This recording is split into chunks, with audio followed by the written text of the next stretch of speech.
हम सिर्फ अल्लाह से डरते हैं, उसी के आगे सर झुकाते हैं और हमारा ईमान ही हमारी ताकत है, इसीलिए दुश्मन खौफ खाता है हमसे। भाई अगर हर साल 30 रोज़े रखे जाएं तो क्या हर्ज है? खामा-खा उलमा इकराम कभी कभी 29 रोज़े रखवाते हैं और रखते हैं, और कभी कभी 30 रोज़े रखते और रखवाते हैं। हर साल 30 रोज़े रखेंगे, कोई झमेला नहीं रहेगा, कोई इख्तिलाफ नहीं रहेगा। खामा-खा कभी कभी उलमा इकराम 29 रोज़े रखवा कर एक रोज़ा घटा देते हैं, कम कर देते हैं।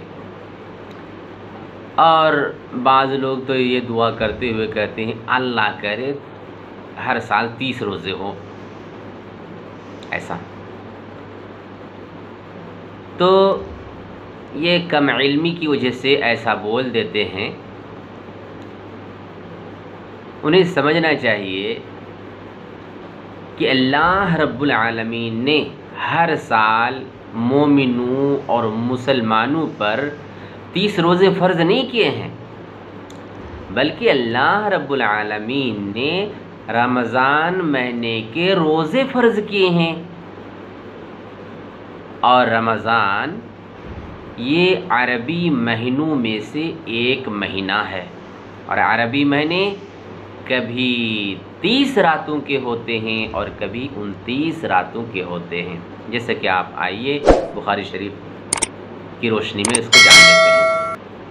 बुखारी शरीफ किताब-उस-सौम बाब क़ौली नबी सल्लल्लाहु अलैहि वसल्लम इज़ा रअयतुमुल हिलाल फसूमू, हदीस नंबर 1907।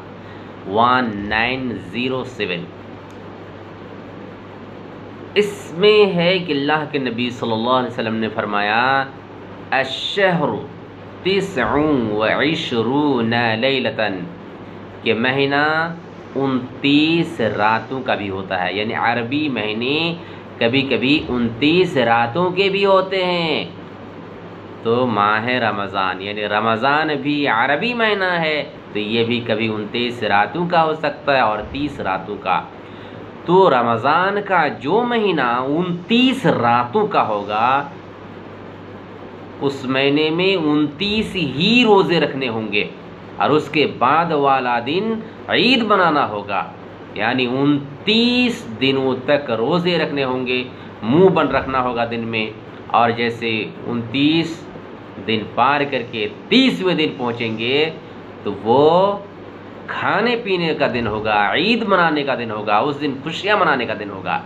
और यही अल्लाह रब्बुल आलमीन का हुक्म है कि 29 दिन तक दिन में मुंह बंद रखना है, और जैसे 29वां दिन ख़त्म तो उसके बाद वाला दिन ईद मनाओ। ये अल्लाह रब्बुल आलमीन का हुक्म है, इसी में अल्लाह की खुशी है, और ऐसा करने वाला अल्लाह का फरमाबरदार होगा। और अगर कोई अपने आप को ज़्यादा दीनदार दिखाना चाहता है और अल्लाह की मर्ज़ी के ख़िलाफ़ जिस महीने में अल्लाह रब्बुल आलमीन ने यानी रमज़ान का जो महीना 29 दिनों का बनाया, वो 30 वाला उसको बना देता है। यानी उस महीने में भी वो 30 रोज़े रखते हैं। जिस दिन को अल्लाह रब्बुल आलमीन ने खाने पीने का दिन बनाया था, उसको वो रोज़ा रखने का दिन बनाता है। तो ये आदमी अल्लाह रब्बुल आलमीन की शरीयत के ख़िलाफ़ एक नई शरीयत निकालता है। ऐसा आदमी उस महीने में एक रोज़ा रख करके अल्लाह रब्बुल आलमीन की फरमाबरदारी नहीं करता, अल्लाह रब्बुल आलमीन की नाफरमानी करता है। ऐसा आदमी अल्लाह रब्बुल आलमीन का नाफरमान होता है।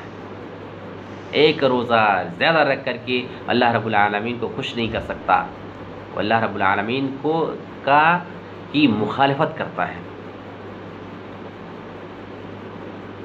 तो क्या समझ रहे हैं आप? समझ रहे हैं कि उलमा इकराम एक रोज़ा घटा देते हैं। घटाते नहीं हैं, बल्कि अल्लाह रब्बुल आलमीन का जो हुक्म है उसी के मुताबिक रोज़ा रखते हैं और रोज़ा रखवाते हैं। जिस महीने में अल्लाह रब्बुल आलमीन ने 29 रोज़े रखने का हुक्म दिया, अल्लाह रब्बुल आलमीन के हुक्म की फरमाबरदारी करते हुए उलमा इकराम 29 रोज़े ही रखते हैं, क्योंकि उसमें अल्लाह की خوشی ہے، رضامندی ہے، اور خود رکھتے ہیں، دوسروں کو بھی رکھواتے ہیں. خود اللہ رب العالمین کی فرمانبرداری کرتے ہیں، دوسرے کو فرمانبرداری کرواتے ہیں. اور جو مہینہ 30 کا بنایا 30 روزے رکھتے ہیں اور دوسروں کو 30 روزے رکھنے کا حکم